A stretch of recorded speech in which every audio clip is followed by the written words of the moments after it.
رضی اللہ عنہ کا ایک عظیم الشان کارنامہ ہے۔ پہلے ذرا جمع قرآن کا، یہ قرآن پاک کو جو کمپائل کیا گیا، اس کا پس منظر بتاتا ہوں۔ یاد رہے کہ جنگ یمامہ یہ ایک ایسی جنگ تھی جو مسیلمہ کذاب کے خلاف ہوئی، جس نے معاذ اللہ اپنی نبوت کا دعویٰ کیا، مرتد ہو گیا تھا، اور اس جنگ میں مسلمانوں کو زبردست فتح بھی نصیب ہوئی، مگر ایک غم بھی ساتھ ملا کہ ایک بڑی تعداد میں صحابہ کرام دنیا سے پردہ فرما گئے، شہید ہوئے، اور اس میں ایک اچھی خاصی تعداد حفاظ قرآن کی تھی۔ اب جب اتنے سارے حافظ قرآن دنیا سے چلے گئے تو حضرت عمر فاروق رضی اللہ تعالیٰ عنہ نے اس بات کو ریئلائز کیا، آپ نے فیل کیا کہ کہیں ایسا نہ ہو کہ حفاظ قرآن کی اگر کثیر تعداد شہید ہو گئی تو قرآن کا کچھ حصہ کہیں ضائع نہ ہو جائے، کیونکہ اس زمانے میں قرآن پیپر پر نہیں تھا، اس زمانے میں قرآن کتابی صورت میں نہیں تھا، اس وقت تو قرآن سینوں میں محفوظ تھا، یا مختلف پرچوں پر، تو بکری کے شانوں پر، یا لکڑی کے تختوں پر لکھا ہوا تھا۔ اور ابھی تو جنگوں کا سلسلہ اور بھی ہو سکتا تھا، اور ایسا نہ ہو کہ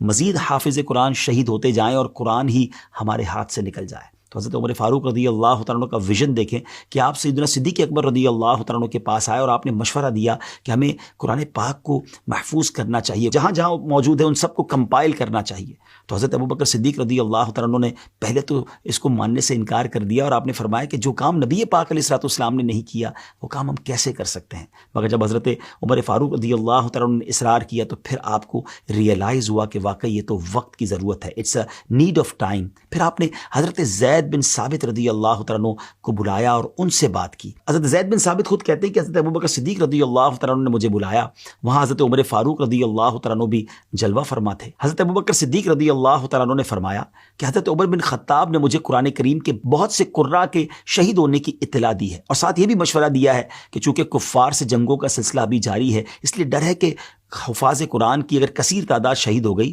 تو قرآن کا کچھ حصہ کہیں ضائع نہ ہو جائے، لہٰذا قرآن مجید کو میں جمع کرنے کا حکم دوں۔ لہٰذا اے زید، آپ عقل مند نوجوان ہیں، ہمیں آپ میں کوئی عیب نظر نہیں آتا، اور آپ تو رسول کریم علیہ الصلوۃ والسلام کے پاس وحی لکھا کرتے تھے، اس لیے یہ عظیم کام آپ ہی کیجئے، اور تمام قرآنی آیات کو مختلف جگہوں سے لے کر ایک جگہ جمع کر دیجئے۔ اس وجہ سے حضرت زید بن ثابت رضی اللہ تعالیٰ عنہ فرمایا کرتے تھے کہ اگر مجھے ایک پہاڑ کو اٹھا کر ایک جگہ سے دوسری جگہ رکھنے کا حکم دیا جاتا تو یہ میرے لیے قرآن جمع کرنے سے کہیں زیادہ آسان ہوتا۔ اور یہ بات کہنے کے بعد آپ رضی اللہ تعالیٰ عنہ اس تشویش کا بھی اظہار کیا کرتے ہیں کہ جو پہلے صدیق اکبر رضی اللہ تعالیٰ عنہ کو تشویش تھی، اور آپ عرض کرتے ہیں کہ مجھے بھی یہ کام سمجھ نہیں آیا تھا کہ آپ لوگ وہ کام کیسے کر سکتے ہیں جو کام خود نبی پاک علیہ الصلوۃ والسلام نے نہیں کیا۔ حضرت ابوبکر صدیق رضی اللہ تعالیٰ عنہ اس کام اور اس کی امپورٹنس کو بخوبی جانتے تھے، اس کے بینیفٹس کو جانتے تھے، اور اس کام کو نہ کرنے کے نقصانات سے بھی واقف تھے، لہٰذا آپ رضی اللہ تعالیٰ عنہ حضرت زید سے فرماتے ہیں اللہ پاک کی قسم اس کام ہی میں بہتری ہے۔ اور پھر حضرت زید فرماتے ہیں کہ اللہ پاک نے ان دونوں حضرات کی طرح میرا بھی سینہ کھول دیا، میرا بھی سینہ کشادہ فرما دیا، اور میں بھی پوری کوشش سے ہڈیوں، کھجور کے پتوں اور سفید پتھروں اور تحریر شدہ اور لوگوں کے سینوں سے جو موجود قرآن تھا اس کو میں نے کمپائل کرنا شروع کیا، جمع کرنا شروع کیا۔ یہ کام اتنا آسان نہیں تھا،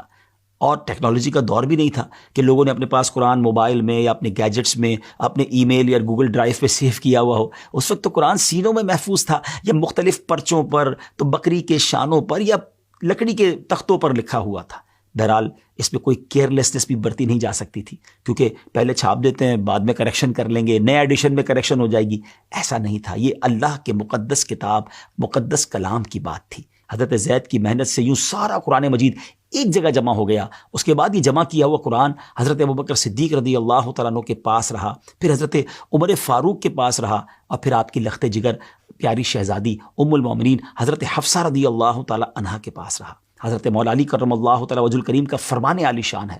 مصاحف میں سب سے زیادہ ثواب حضرت ابوبکر صدیق رضی اللہ تعالیٰ عنہ کا ہے، اور اللہ پاک ان پر رحم فرمائے کہ انہوں نے سب سے پہلے قرآن پاک کو جمع فرمایا۔ کتنی بڑی نیکی حضرت ابوبکر صدیق رضی اللہ تعالیٰ عنہ سے رب نے کروائی، سبحان اللہ۔ اور پھر اس کے بعد یہ سلسلہ آگے کیسے بڑھا، کیونکہ یہاں تو ایک بک کے اندر ایک مسودے کے طور پر قرآن موجود تھا۔ پھر حضرت عثمان غنی کے مزار پر اللہ کروڑوں رحمتوں کی بارش نازل فرمائی کہ انہوں نے پھر اس کی کتابت فرمائی، اس کی مزید کاپیز بنی اور دنیا بھر میں اس کو بھجوایا گیا۔ یہ کیا عظیم صحابہ تھے، کیا انداز تھا، قرآن سے اور اسلام سے کیسی محبت تھی۔ اللہ کریم تربت صدیق اکبر پر اپنی کروڑوں رحمتوں کی بارش نازل فرمائے، اور ہمیں قرآن پاک سے سچی محبت بھی نصیب فرمائے۔ ان صحابہ نے تو بڑی محنت کی قرآن پاک کو جمع کرنے کے لیے۔ ہم تو کسی بک اسٹال سے جا کر خرید لیتے ہیں، لیکن کیا اس کو پڑھتے بھی ہیں، اس کو سمجھتے بھی ہیں، اور کیا قرآن سے اتنی محبت بھی کرتے ہیں؟ ضرور سوچئے گا۔ صدیق اکبر رضی اللہ عنہ کا تذکرہ